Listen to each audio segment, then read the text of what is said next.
¿Fans o discípulos?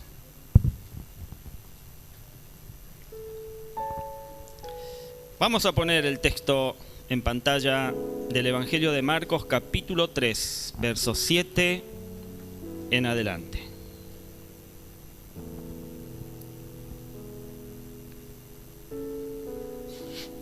Dice: Jesús se retiró al lago con sus discípulos, y mucha gente de Galilea lo siguió. Cuando se enteraron de todo lo que hacía, acudieron también a él muchos de Judea y Jerusalén, de Idumea, del otro lado del Jordán, y de las regiones de Tiro y Sidón. Entonces, para evitar que la gente lo atropellara, encargó a sus discípulos que le tuvieran preparada una pequeña barca, pues como había sanado a muchos, todos los que sufrían dolencias se abalanzaban sobre él para tocarlo. Además, los espíritus malignos, al verlo, se postraban ante él gritando: «¡Tú eres el Hijo de Dios!». Pero él les ordenó terminantemente que no dijeran quién era él. Verso 13: Subió Jesús a una montaña y llamó a los que quiso, los cuales se reunieron con él. Designó a 12, a quienes nombró apóstoles, para que lo acompañaran y para enviarlos a predicar y ejercer autoridad para expulsar demonios. Estos son los 12 que él nombró: Simón, a quien llamó Pedro; Jacobo y su hermano Juan, hijos de Zebedeo, a quienes llamó Boanerges, que significa hijos del trueno; Andrés, Felipe, Bartolomé, Mateo, Tomás, Jacobo, hijo de Alfeo, Tadeo, Simón el celote y Judas Iscariote, el que lo traicionó. Hace unos cultos atrás yo hablé sobre las características de un discípulo. Y hoy quiero que profundicemos un poco más sobre este tema. Hay una gran diferencia, mi hermano, entre las personas que son discípulos y otros que son fanáticos, seguidores. ¿Y cuál es la diferencia? Fan o fanático, seguidor, es aquel que admira y sigue a alguien por lo que es o por lo que exhibe.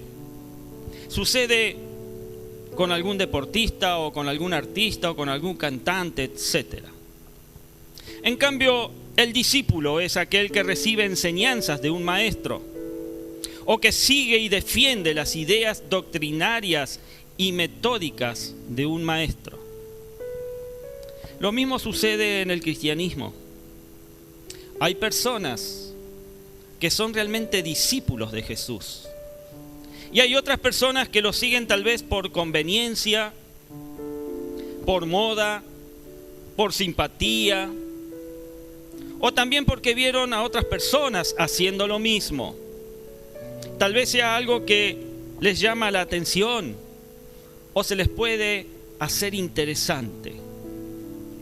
No es casualidad que el evangelista Marcos exponga esta situación, que por un lado tiene la multitud de gente y por otro lado la elección de los 12 discípulos. Creo que lo que Marcos está diciendo aquí es que hay multitudes y hay discípulos. Hay personas que quieren seguir a Jesús porque Él sana, también porque alimenta. Quieren seguirle porque Jesús enseña cosas buenas, pero realmente no son discípulos verdaderos, genuinos. ¿Y cómo puedo asegurar esto? Pues observemos la escena cuando Jesús muere en la cruz. Solamente quedan los discípulos que aún creen en Él después de haber muerto. Los demás que le seguían desaparecen. De lo que quiero hablar en el día de hoy es sobre esto. Que hay una gran diferencia, mi hermano, entre ser parte de una gran multitud y ser un discípulo genuino. Es decir, ser una persona que realmente dedica su vida a Jesús. Y me disculpo contigo, mi amado, pero sabes, tengo que hacer la pregunta. ¿Sos un discípulo de Jesús o sos parte de una gran multitud? ¿Sos un discípulo de Jesús o sos uno más dentro de una gran multitud? Marcos 3:7 dice: Jesús se retiró al lago con sus discípulos y mucha gente de Galilea lo siguió. En este tipo de situaciones, tanto Marcos como los otros evangelios nos hablan de multitudes. Lo que podemos imaginar que eran cientos o miles de personas que seguían a Jesús, personas que están siguiendo al Maestro en el medio de la nada, en el desierto y en los montes. Imagínate que Jesús es una persona tan popular que gente de todos lados deja sus casas, deja su familia, abandona sus trabajos por ir a buscarle, para poder conocerlo, para poder escucharlo. Nos dice este verso que venía gente de toda Galilea y de toda Judea tras él. Y esto abarca a todo Israel, abarca a Jerusalén, que es la capital, y también al otro lado del río Jordán. Hace referencia también a los moabitas y también a la región de Tiro y Sidón. Estas regiones, iglesia, eran regiones que eran enemigas. Y esto es importante señalarlo. Estos enemigos estaban tan impactados por lo que Jesús hacía, que viajan a la tierra enemiga para escucharle. Porque las noticias sobre sus milagros corrían en todos lados. Leamos nuevamente Marcos capítulo 3 del 8 en adelante. Dice que cuando se enteraron de todo lo que hacía, acudieron también a él muchos de Judea y Jerusalén, de Idumea, del otro lado del Jordán y de las regiones de Tiro y Sidón. Entonces, para evitar que la gente lo atropellara, encargó a sus discípulos que le tuvieran preparado una barca. Pues como había sanado a muchos, todos los que sufrían dolencias se abalanzaban sobre él para tocarlo, y además los espíritus malignos al verlo se postraban ante él gritando: «¡Tú eres el Hijo de Dios!». Pero él les ordenó terminantemente que no dijeran quién era él. Y en este texto podemos ver que la gente que estaba poseída quedaba liberada, los demonios gritaban y lo reconocían, y Jesús les ordena que no revelaran quién era él. Aún no era el tiempo. Vemos que el libro de Marcos hasta aquí se enfoca en que Jesús está con las multitudes, a tal punto que pide una barca y desde la laguna les habla a la gente. Pero ahora vemos un cambio, ya que a partir de ese momento Jesús se va a enfocar en sus discípulos. Marcos 3:13 dice: «Subió Jesús a una montaña y llamó a los que quiso, los cuales se reunieron con él». Vemos aquí que Jesús llama a los que él quería. Y ahora vamos a ver, mi amado, cómo es un verdadero discípulo de Jesús. ¿Cuáles tienen que ser las características de los verdaderos discípulos de Jesús? Y lo primero que podemos ver aquí es que un discípulo y servidor de Jesús ha sido elegido por Dios. Me encanta esta idea de elección, ¿saben? Porque a veces hay personas que se molestan y dicen: si Dios elige, ¿por qué yo debo elegir? ¿O por qué elige a unos y a otros no? Creo que esta no es la idea de este pasaje. Esta no es la idea de lo que quiere expresar Marcos. La idea es que podamos ver nuestra propia vida y decir: si soy cristiano, es porque Dios me amó tanto que decidió elegirme. Él quería que yo sea parte de su familia, a tal grado que antes de la fundación del mundo, Él me vio a mí, te vio a vos y dijo: vos serás mi hijo, vos serás mi seguidor, vos serás mío. Hay personas que batallan con su autoestima y viven diciendo: nadie me acepta, no le gustó a nadie, nadie me quiere. Todos conocemos a alguien con esta problemática, ¿verdad? Es entonces cuando se les dice que lo que necesitan es saber aceptarse, es saber aprender a amarse. Pero hoy yo tengo algo mucho mejor para vos, mi hermano. Algo mucho mejor para vos, mi hermana. Quiero decirte que con todas tus fallas, con todos tus problemas y con todos tus rollos internos, sea cual sea ese, Dios te conoce perfectamente. Y aún así Él decide elegirte como parte de su familia y decirte: tú eres mío. Así que Dios te eligió porque Él quería y porque esto es su voluntad. Alguien que diga amén a esto, mi amado. ¿Estás ahí? Hay personas aquí que de pronto dicen: a mí nadie me ha elegido para nada. Yo lo he escuchado. Pero quiero decirte que no me importa. No me importa. Porque eso no es cierto. Porque el Creador del universo sí te ha elegido. No importa que los demás te rechacen o que te den la espalda. Tu identidad no depende de la aceptación de los demás. No depende de un grupo que te acepte. Sino depende de que Jesús ya te aceptó y te eligió a vos. Vos sos parte de su familia porque Él llamó a los que Él quería y luego se acercaron a Él. Vos, mi amado, has sido uno de esos llamados, de esos elegidos. Aleluya. La Biblia dice que escogió a 12. Más adelante veremos sobre esto. Vamos a charlar un poquito sobre los 12. Pero dice que los llamó sus apóstoles. Y apóstol quiere decir que son enviados.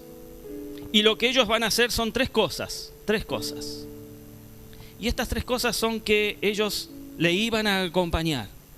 Iban a estar junto a Él durante todo su ministerio. Que Jesús los iba a enviar a predicar como segunda cosa. Y como tercera les daría autoridad para expulsar demonios. Ahora, el primer punto entonces es que los discípulos de Jesús le acompañarían. El elemento más importante de ser un discípulo de Jesús es estar con Él. Ser ese compañero de Jesús. Déjame recordarte que no hay nada más importante, mi amado, en nuestro desarrollo espiritual que pasar tiempo con Jesús. Es lo más importante de ser cristiano. Debemos de aprender a cultivar esa relación con Jesús. Y no estoy hablando solamente de leer la Biblia, que claro, es importante hacerlo, o de orar. Esto también es importante hacerlo. No estoy hablando de venir a la iglesia, porque también es importante hacerlo. A lo que me refiero es que debemos recordar que Dios ha prometido estar con nosotros, acompañándonos en cada minuto de cada día de nuestra vida. Así que la pregunta no es si Dios está contigo, sino la pregunta es si vos ya has abierto tu corazón y tu mente para estar consciente, y recalco, consciente de que Dios está contigo, que Él camina junto a vos, que Él quiere ser tu compañero y que quiere que vos seas quien le acompañe. Pues pasar tiempo con Jesús es la parte más importante de tu relación con Él. Es fácil saber que Dios está contigo cuando abres la Biblia y la lees, como también cuando orás o cuando estás en la iglesia. Pero no estoy hablando exactamente de eso. Estoy hablando de saber que Dios está contigo cuando estás llevando a tus hijos a la escuela, cuando estás cocinando. Saber que Él está contigo cuando estás en tu trabajo o en cualquier lugar en donde te encuentres. Es decir, que vos tenés que recordar constantemente que Dios está con vos, mi amado. Eso es lo que te produce una intimidad verdadera en una relación con Dios. Pero hay que tener cuidado cuando decimos que Dios está con nosotros, porque mucha gente va a utilizar eso en nuestra contra. si no guardamos nuestro testimonio. Y nos van a decir, Dios está contigo y mira lo que estás haciendo. Te van a decir, Dios está contigo y mira ese vocabulario que tenés. Te van a decir, Dios está contigo y mira ese carácter.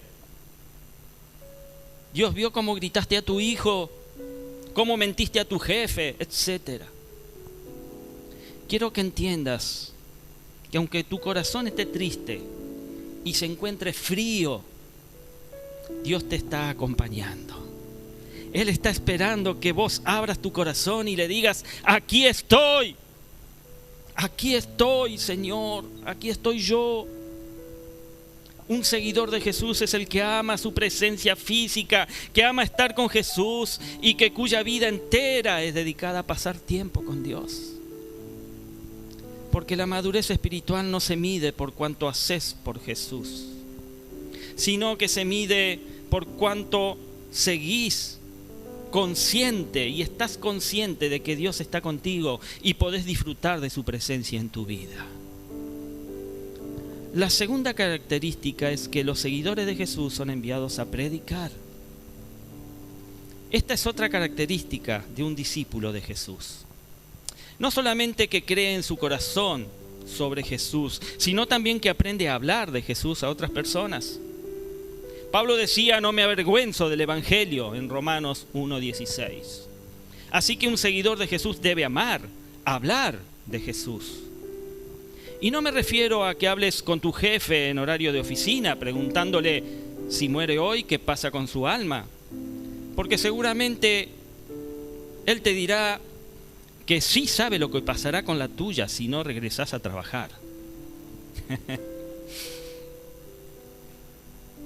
Ni tampoco que te pares en la esquina de la calle proclamando que se deben arrepentir o todos se van a ir al infierno.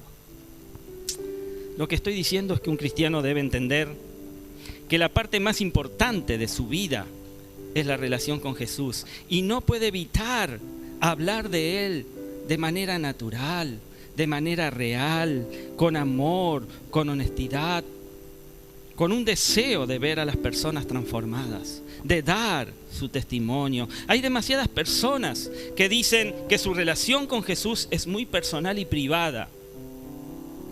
Y eso en parte es verdad, tiene que ser así.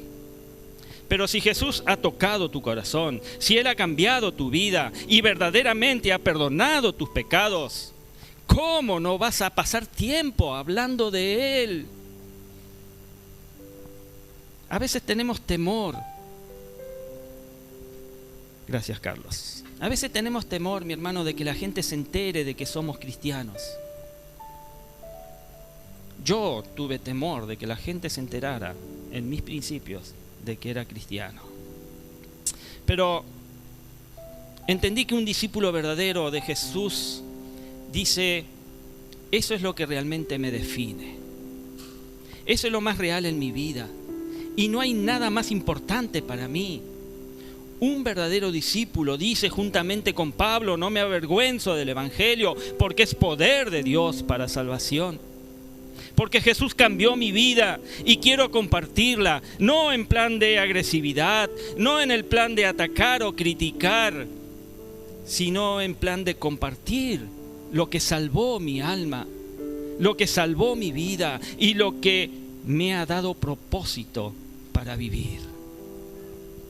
Amado, ¿cómo no compartir lo más importante de nuestra vida?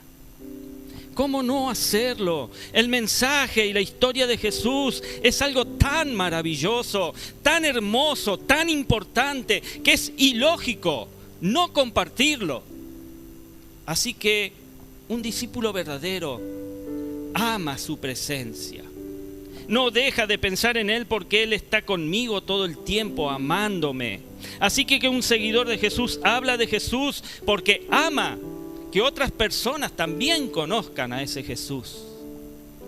Si lo tuyo es conversar con la gente afuera sobre Jesús, está muy bien. Felicitaciones. Pero lo que estoy diciendo es que todo cristiano debe tener una pasión por compartir su testimonio. de lo que Jesús ha hecho en cada uno de nosotros. Y sabes una cosa, mi hermano, los jueves tenés la oportunidad y no se nota ninguna pasión de hacer esto. Se resiste, te resistís a decir lo que Jesús ha hecho en tu vida. En la mayoría, por supuesto, no digo que en todos. Más allá del palito tirado, pasamos a la tercera característica.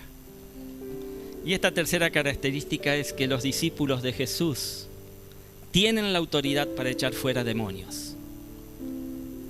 A muchos asusta esto.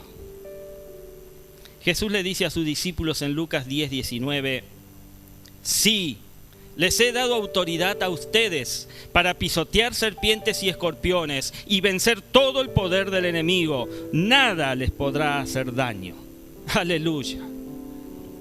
Me encanta que una de las funciones y características de ser un discípulo de Jesús es que nosotros nos toca combatir a los espíritus malignos que existen. Jesús te dice, quiero que camines conmigo. Jesús te dice, quiero que compartas mi mensaje. Jesús te dice también, quiero que vos seas parte de contrarrestar los efectos negativos de este mundo que están causando los demonios. ¿Cuántos están entendiendo esto? Hemos visto muchas veces esta acción de Jesús en las personas. La de poder alguien encontrarse con Jesús y ser liberado. Así que nosotros creemos que eso existe hasta el día de hoy. Pero debemos de verlo de una manera más global. Tenemos que decir que hay fuerzas malignas en este mundo.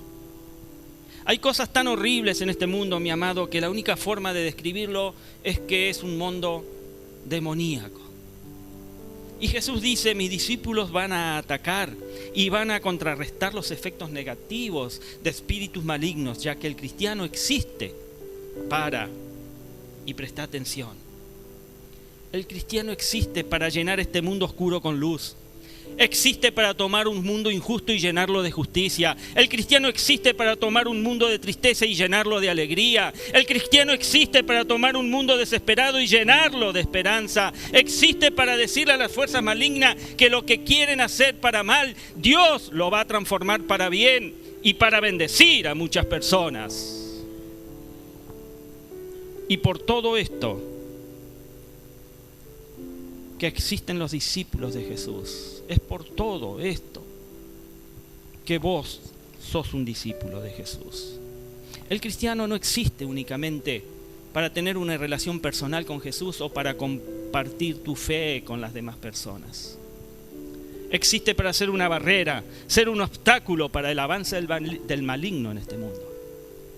Existimos para decir que nosotros somos iglesia, que nos levantamos, que nos podemos levantar, ser una diferencia real y ganarle territorio al maligno, ganarle territorio a nuestro enemigo. Jesús le dijo a Pedro que las puertas del infierno no prevalecerían contra la iglesia. Allí en Mateo 16:18 dice, yo te digo que tú eres Pedro y sobre esta piedra edificaré mi iglesia y las puertas del reino de la muerte no van a prevalecer contra ella. Y esto lo menciono porque hay criterios que dicen, ay, por favor, el diablo no se mete en la iglesia. Hay personas que afirman esto. Pero sabes, esto es totalmente falso. Sí que se mete en la iglesia y vaya que lo hace. Porque cuando Jesús le dice a Pedro esto, le está indicando que las puertas de la iglesia son una defensa, que si no están firmes, serán traspasadas. Está diciendo que el infierno no va a poder contra los ataques y los avances de la iglesia.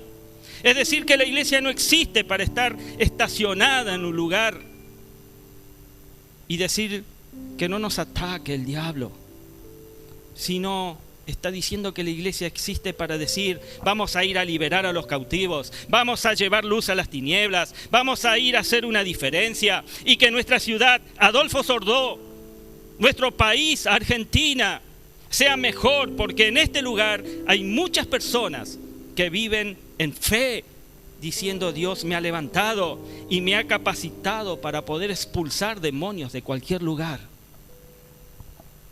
Sé que para nuestra mente moderna quizás de repente es difícil entender y creer cómo funciona esto. Pero lo único que debemos saber y tener claro es que Dios nos ha colocado como su pueblo para ser agentes de luz en este mundo. Mateo 5, del 14 al 16, nos está diciendo que somos la luz del mundo. Una ciudad en lo alto de una colina no puede esconderse, ni se enciende una lámpara para cubrirla con un cajón. Por el contrario, se pone en la repisa para que alumbre a todos los que están en la casa. Hagan brillar su luz delante de todos, para que ellos puedan ver las buenas obras de ustedes y alaben al Padre que está en el cielo.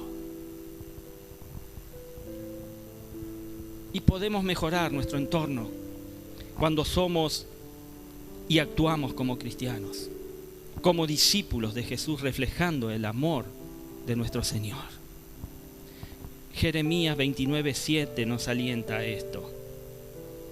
El profeta escribe: además, busquen el bienestar de la ciudad a donde los he deportado y pidan al Señor por ella, porque el bienestar de ustedes depende del bienestar de la ciudad. Los discípulos de Jesús, mi amado, existimos para ser de bendición a nuestra ciudad. ¿Cuántos dicen amén a esto? Vos sos bendición a esta ciudad, mi amado. Y esto te debe recordar y te debe aclarar siempre que los cristianos existimos para ser una bendición en el lugar en donde estás, en la localidad en donde estás. Que pueda haber una diferencia real en Adolfo Sordó, porque hay muchas iglesias y hay muchos cristianos, pero que esta ciudad, Adolfo Sordó, no sea esa ciudad que digan que hay muchas iglesias y aún así está perdida, aún así está muy mal. Sino que la gente de afuera de la iglesia pueda decir que los cristianos han aportado algo increíble a esta ciudad. Vos tenés la oportunidad de aportar algo increíble a esta ciudad, y es el testimonio de Jesús. Un discípulo verdadero ama la presencia de Jesús. Un discípulo verdadero ama estar con Jesús. También no puede callarse de compartir el amor de Jesús con otras personas. Y tiene que ser reconocido como un agente de justicia, de amor, de esperanza a toda la región. Una última y cuarta característica desde los discípulos la señala Marcos 3, verso 16. Estos son los 12 que él nombró: Simón, a quien llamó Pedro, Jacobo y su hermano Juan, hijos de Zebedeo, a quienes llamó Boanerges, que significa hijos del trueno, Andrés, Felipe, Bartolomé, Mateo, Tomás, Jacobo, hijo de Alfeo, Tadeo, Simón el celote y Judas Iscariote, el que lo traicionó. Miren, aquí la primera persona que menciona es a Pedro. En la lista siempre se enumera primero al líder. Y se me hace tan loco que Jesús haya escogido como líder a Pedro, ya que Pedro resulta ser tal vez la persona más tonta, la persona más necia, más tosca.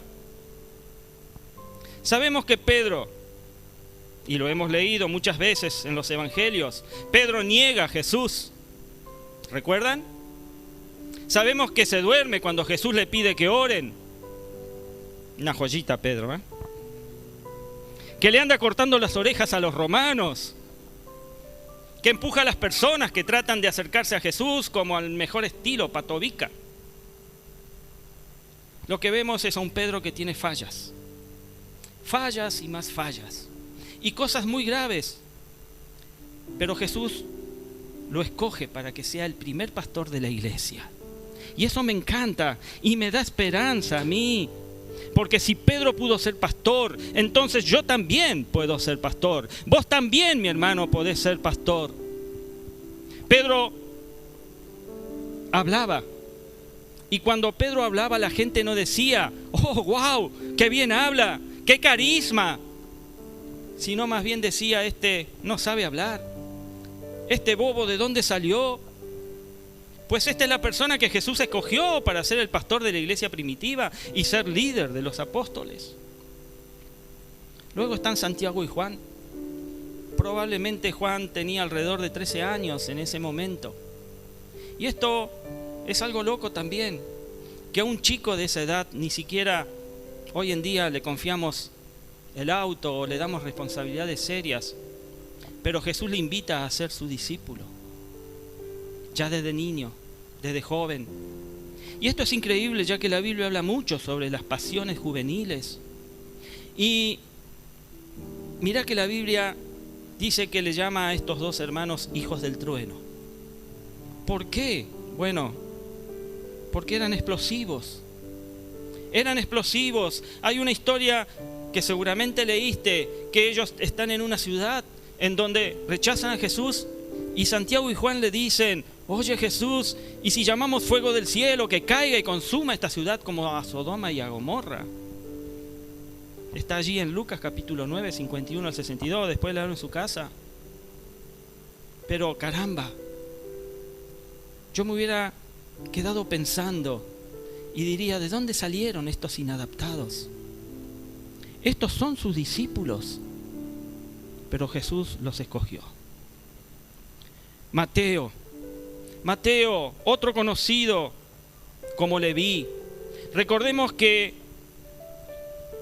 ellos eran unos traidores a la patria judía porque trabajaban para el Imperio Romano, recaudando impuestos, demandando, extorsionando, apretando a sus compatriotas. Eran personas malas, eran personas odiadas. Y Jesús escoge a uno de esos para ser su discípulo.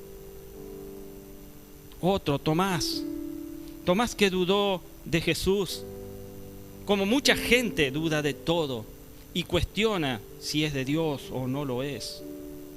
Santiago, hijo de Alfeo. Simón el celote.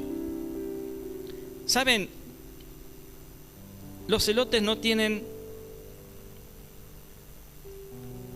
que resultar risueño quizás esta elección de Jesús. Porque los celotes eran un cuerpo militar judío, lo más parecido a guerrilleros, a terroristas, y se escondían en los bosques y esperaban a que pasaran los romanos para matarlos. En sí eran terroristas, nacionalistas judíos que odiaban al Imperio Romano. ¿Y qué hace Jesús? Lo elige. Y ahora está en el mismo equipo de Mateo. Y esto es lo gracioso. Está en el mismo equipo de Mateo, que es un trabajador para el Imperio Romano. Seguramente Simón el celote odiaba a los recaudadores de impuestos porque era considerado un traidor. Y esto sí que es una locura. Jesús tiene pescadores, tiene traidores, tiene terroristas en su equipo, pero Jesús les llama, Jesús los elige a todos ellos. Jesús los escogió y de repente pensamos hoy: es que no tengo capacitación, pastor, no tengo los estudios necesarios para servir a Dios.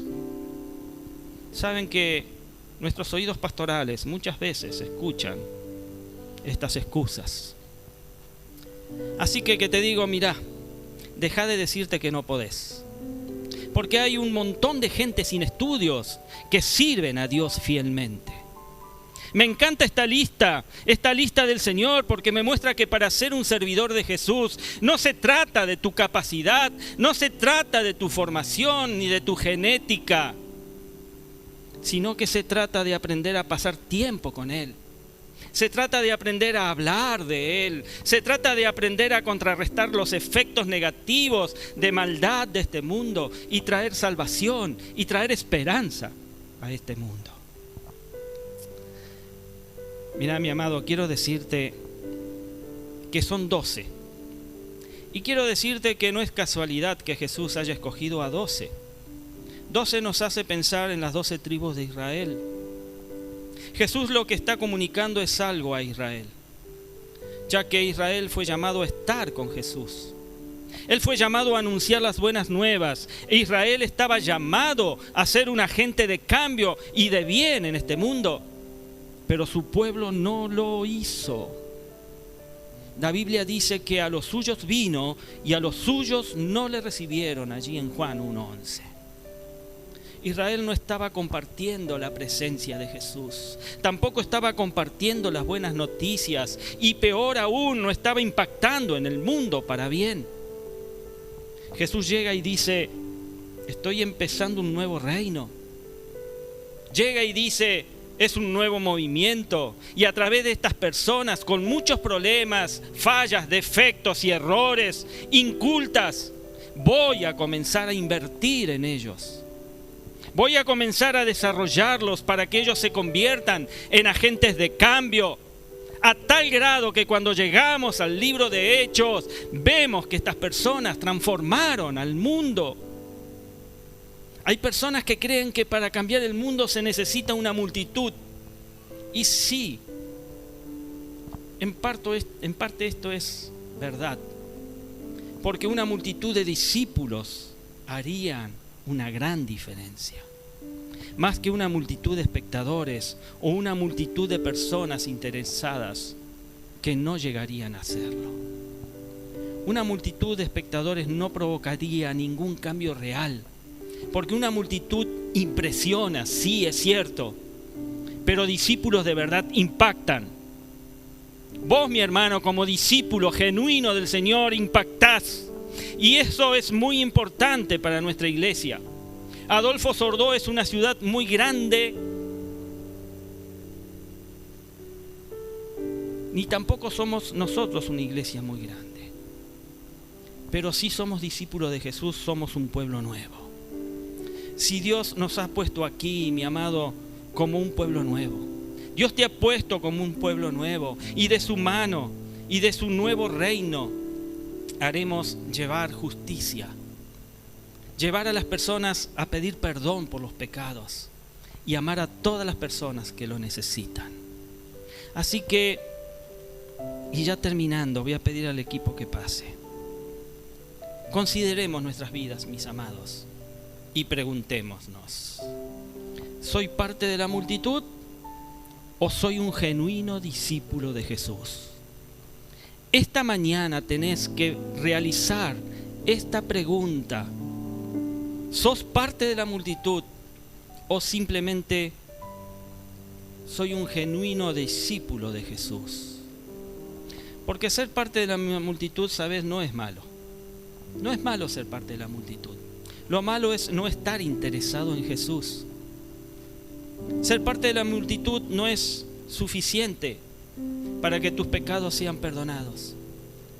Porque para disfrutar una relación con Jesús necesitamos ser discípulos de Jesús. Ser discípulos comprometidos en el conocimiento de Jesús. Ser discípulos comprometidos para compartir el mensaje, testimonios de nuevas de salvación a aquel que lo necesita.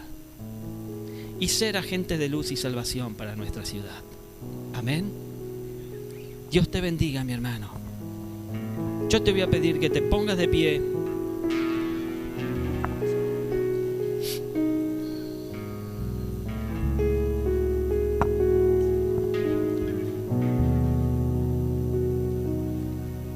Cerra tus ojos allí. Comenzá a levantar tus manos a los cielos. Y que cruce por tu mente en este momento la pregunta: ¿soy parte de la multitud? ¿Uno más en el medio de la multitud? ¿O soy un verdadero y genuino discípulo de Jesús? Vos sabrás cuál es tu respuesta. Vos conocés tu respuesta a esta pregunta. Y sabés, lo más precioso de esto es que tenés la libertad de decidir si seguís allí en el medio de la multitud o realmente comenzás a ser un verdadero, un genuino discípulo de Jesús, acompañándolo, dando testimonio, abriendo tu boca y diciendo: Dios ha salvado mi vida y quiere hacer lo mismo contigo. Y tenés el arma poderosa que Dios te ha dado de poder liberar, de poder luchar, de poder combatir contra las huestes demoníacas de este mundo. Oh Señor, gracias, porque la pregunta ha sido lanzada. Y ahora, Señor, que tu Espíritu Santo traiga, Señor, a nuestro corazón el deseo de dejar la multitud y de reconocer que hemos sido llamados a ser verdaderos discípulos de Jesús y de comprometer nuestra vida en acompañarle, en testimoniar y en ser una luz genuina que ilumine, Señor, esta ciudad y el lugar en donde nos encontremos. Padre, yo doy gracias por tu palabra, Señor, en esta mañana. Yo te doy gracias por este mensaje que, Señor, nos ha conmovido, que nos hace pensar de que a veces estamos entre la multitud y que realmente no hemos dado el paso de ser discípulos verdaderos tuyos. Señor, yo quiero ser discípulo. Dile al Señor: yo quiero ser un discípulo. Padre, yo te doy gracias por esta tu gente, por este tu pueblo, por esta tu iglesia. Yo te doy gracias por esta, la ciudad de Adolfo Sordó, en donde esta pequeña iglesia con grandes discípulos van a conquistar territorio al enemigo. En el nombre de Jesús. Amén, amén y amén. Sí, aplaudilo fuerte. Aleluya.